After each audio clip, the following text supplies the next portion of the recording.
Do we have? 1:30, right? Sounds like we have enough board members to start. Yes, we do. So is staff ready? Mm-hmm. Yes, sir, we are.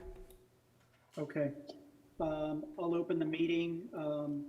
The time is 1:30. 1:30. I'm out of the office. I'm on the East Coast.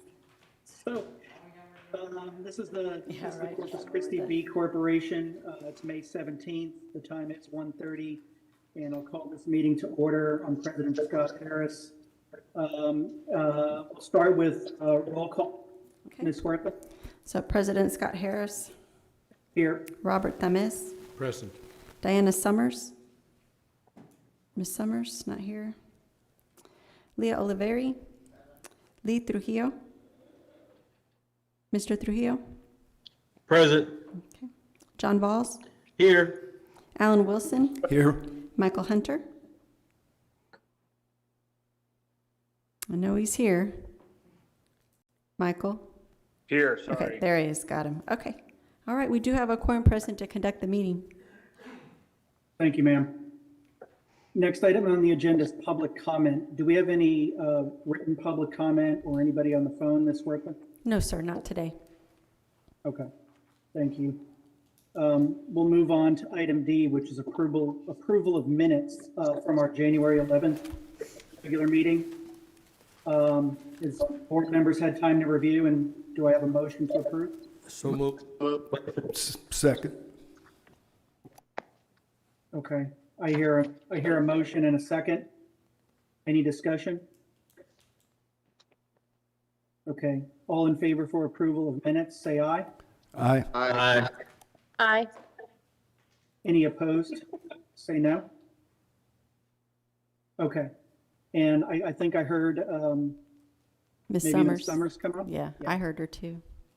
Yes, Okay. thank you. Okay, for the record, note that Ms. Summers is on now. Okay, motion passes for the minutes, the financial report for March 31st. Do we have a report to present? Yes, good afternoon.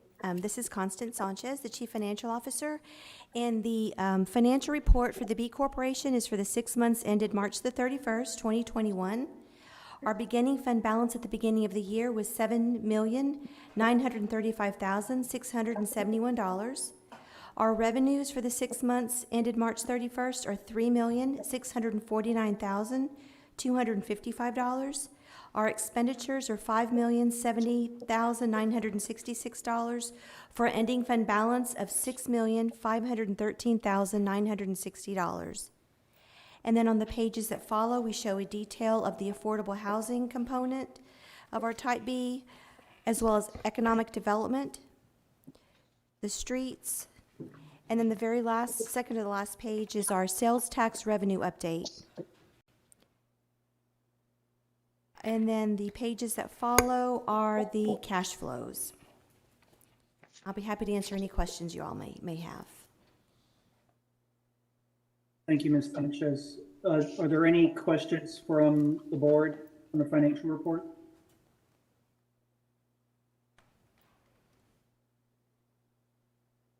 Okay. I don't hear any questions, so I'll accept a motion. Do I have to? No, I don't have to. No, sir, no action required on the financial report. Okay. Thank you, Ms. Sanchez.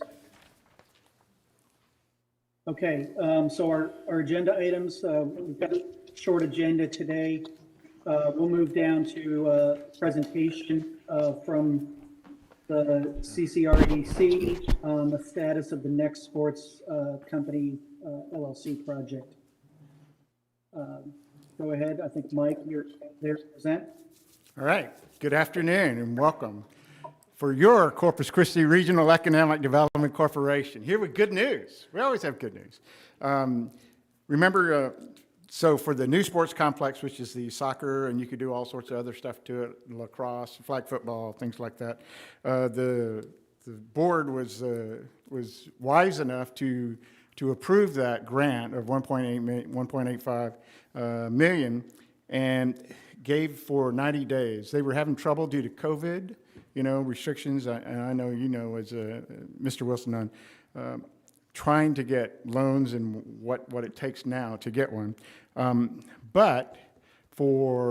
they have until May 21st, which is next Friday. They approached me and we approached the city manager last week. We took a look. Their requirement is for phase one is at 1.5 million. They have that money ready. They are closing on the property on this Friday. And so they are in compliance. I just wanted to bring you this good news. They're in compliance with phase one. So just to kind of bring the whole thing through, remember phase one are the soccer fields, and then phase two is the other amenities. They can get reimbursed. They have to get it done, get infrastructure done, and then pay for it, and then come to us, and we pay them back. They can charge up to 1.2 million, but I don't think they'll make it for phase one, but that does give them the ability. And so one of the next things I will do is start making sure that they are complete with phase one. Whenever they have an infrastructure, I will go through those invoices and make sure, and just as a reminder, I'm a certified public accountant by the state of Texas, so, if Texas thinks it's okay, this should give you a very good feeling. So I stand by to answer any questions, but it's good news. And one of the things they're trying to do, of course, is get in so that they can get on the schedule for the next year's tournament. Thank you. That ends my report. Thanks, Mike. Do we have any questions from the board members at this time? I had one, Scott. Go ahead, Mr. Kniz. I just couldn't remember how much is the cost on phase two. Do you remember? Phase two, let's see. So phase one is 1.5. The whole thing is 12 million. So of course, it's a stadium in phase two, although we're not giving money for that stadium. No, right. Okay, but Yeah. yes, sir. That's phase three, right? Or No, it's phase two. We just two phases. yeah, okay. Okay, good question. Anything else, or do we have any other questions on this? Again, this is a presentation item today. There's no action. What was it? Yes, presentation only. Yeah, just presentation only, Chairman. And just to make clear too, so the deadline that we're briefing you on primarily today is this Friday. And that deadline was that the firm, Next Sports Company, was to demonstrate they had the funding to do phase one. And they did demonstrate that to us last week. Mike was there, and the demonstration was cash in the bank. They had, I think, 3 times as much as what they needed. Does that sound right, Mike, for phase one? Yes, sir. So, and then they also have loan, for phase two, they have loan commitments, letters that they showed us that showed commitments from various lenders. They're not just going to one. They've learned that they need several just in case. And so they're well on their way to having funding for phase two as well. Mm-hmm. Yep. Right.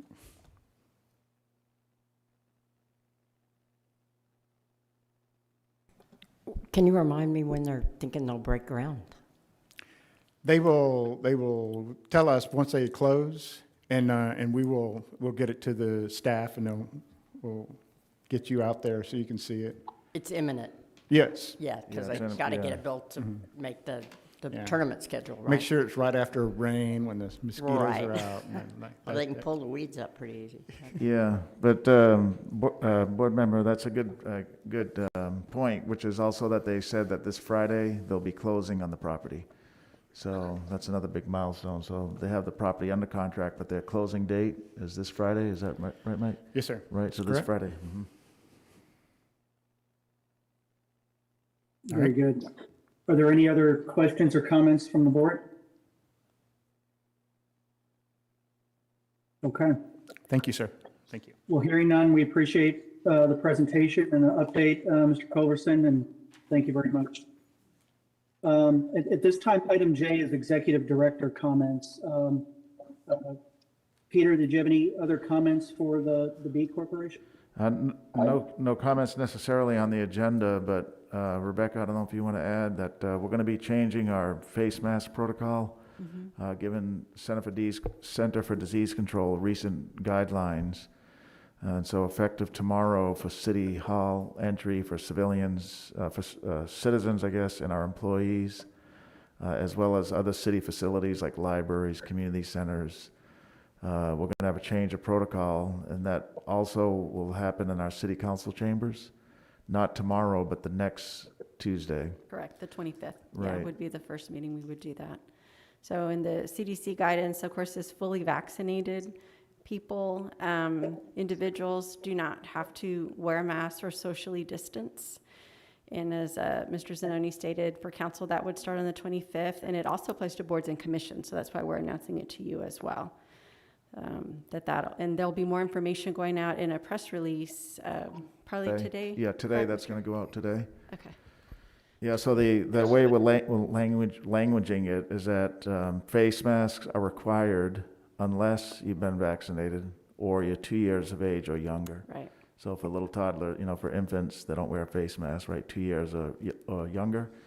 And if you haven't been vaccinated, we're saying you should wear a face mask. We're not going to verify, so it's really a big honor system. But as our health director said, and as the CDC says, really the onus or the risk is on that person who hasn't been vaccinated. You and I, the evidence shows that if you've been vaccinated, your risk is very low of catching the COVID at this point. And science is used to make that statement. So they see that across the country it's working. Even with some of the varying strains, there's less of a chance of getting it if you've been vaccinated. So the person that's most at risk that doesn't wear a face mask is that person that hasn't been vaccinated. And so we're applying the new policy to our employment centers as well. So employees, the same thing. They don't have to wear a face mask unless they haven't been vaccinated. We're also not going to do temperature checks anymore upon entry in City Hall and other facilities. So we'll see. It's a gradual, it's not going to happen quickly overnight, but we think that in the next couple of weeks there'll be more normalcy. Also, the full City Council will sit at the dais starting correct. next week. Yeah, starting on the 25th. Right. They'll all be seated together. At their choice, but with our employees and with the council and boards as well, if individuals want to WebEx in still during the transition period, we're allowing that or encouraging Correct. it, I guess. And also, as the face mask, even if you are fully vaccinated, it is your option to use the mask if you'd rather continue, depending on your personal situation. Of course, you can use masks if you decide to do that. Right. Yeah, so we just want to share that with you. That'll be coming out, as the secretary said, later today in a media briefing. Thank you very much. Anything else before we adjourn? This has to be one of the shortest board meetings we've had, 13 minutes long. So with that, I appreciate everybody's support, board members, staff, everybody. And I'll call this meeting to adjournment. The time is now 1:43 p.m. Thank you, everyone. Thank you.